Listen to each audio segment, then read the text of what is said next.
दोस्तों किसी भी पंखे का स्पीड कम हो जाता है तो हम कैपेसिटर को बदलते हैं और उसका रफ्तार बढ़ जाता है। लेकिन दोस्तों यदि सोचो अगर आपका मोटर सही है, आपने कैपेसिटर को बदल लिया है लेकिन रफ्तार नहीं बढ़ रहा है, तो यहाँ पर दोस्तों इसका जो प्रॉब्लम होता है ना, ये बहुत लोग समझ नहीं पाते हैं। तो दोस्तों ये ऐसा ही प्रॉब्लम इस कूलर में आ रहा है। इसमें हमने कैपेसिटर को चेंज करके देख लिया है, मोटर भी सही है लेकिन इसका रफ्तार काफ़ी कम हो चुका है, हवा बहुत कम आ रहा है, जिसका रफ्तार हम आपको बढ़ाकर दिखाने वाले हैं। और यहाँ इस पंखे में, मोटर कूलर में कोई रेगुलेटर भी नहीं लगा है जिससे मैंने इसका रफ्तार को कम किया हूँ, ये डायरेक्ट चल रहा है। और यहाँ पर वोल्टेज भी 220 वोल्ट पूरी की पूरी आ रहा है। वोल्टेज कम होने पर रफ्तार कम होता है लेकिन वोल्टेज पूरा आ रहा है, तब भी दोस्तों इसका रफ्तार ज़्यादा नहीं आ रहा है, बहुत कम आ रहा है और हवा भी बहुत कम आ रहा है। तो दोस्तों आखिर इसमें प्रॉब्लम क्या है कि हम कैपेसिटर को चेंज कर रहे हैं तब भी स्पीड नहीं बढ़ रहा है, मोटर भी सही है, स्पीड बढ़ ही नहीं रहा है। तो आखिर इसमें कारण क्या है, तो चलिए मैं आपको दिखाता हूँ और बताता हूँ कि कारण क्या है।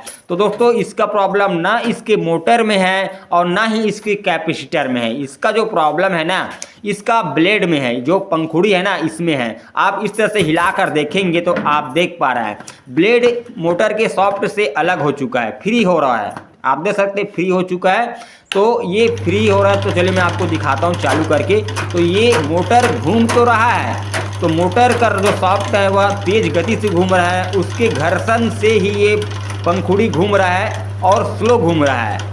तो ऐसे में इस कंडीशन में दोस्तों आप कैसे जानेंगे कि इसका प्रॉब्लम यहाँ से है। तो अगर आपका कूलर अचानक से स्पीड कम हो जाता है या साथ में खड़खड़ खड़खड़ की आवाज़ें आता है, तो आप ज़रूर ध्यान दीजिएगा कि कहीं इसका ब्लेड सही है या नहीं है, ठीक है।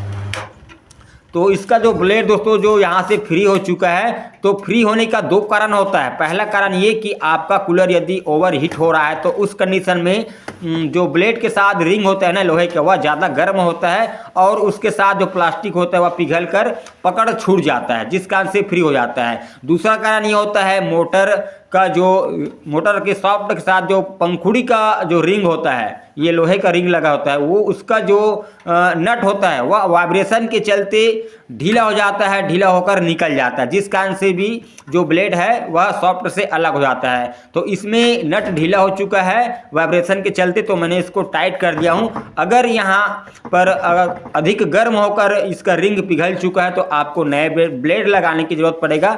तो मैंने इसके नट को टाइट कर दिया है। अब आपको चेक करके दिखाता हूँ, ठीक है, कि इसका रफ्तार बढ़ा है कि नहीं बढ़ा है। तो चलिए इसको मैं चालू कर लेता हूँ। तो दोस्तों आप देख सकते हैं इसका रफ्तार काफ़ी तेज आ चुका है, ये रफ्तार बढ़ चुका है, आप देख सकते हैं। मैं हवा आपको चेक करके दिखा रहा हूँ। तो दोस्तों आप ध्यान दीजिएगा, अचानक से यदि आपका कूलर का स्पीड कम हो जाता है तो उस कंडीशन में दोस्तों आप इसके ब्लेड को ज़रूर चेक कीजिएगा कि कहीं ब्लेड फ्री तो नहीं हो चुका है, सॉफ्ट से अलग तो नहीं हो चुका है, ये आप ज़रूर चेक कीजिएगा, ठीक है। तो इस तरीके से आप कूलर के स्पीड को बढ़ा सकते हैं।